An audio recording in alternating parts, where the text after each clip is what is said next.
kayo doon. Yan yung mga alaga natin. Punta na sila sa shed. Gagatasan na kasi natin sila eh.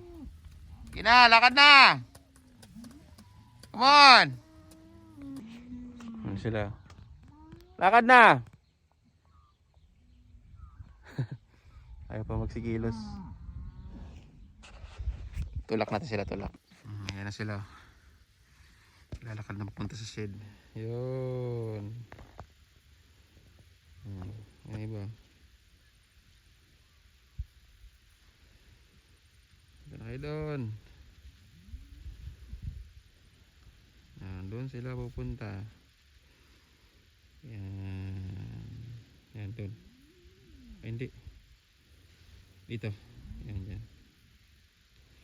Shed natin.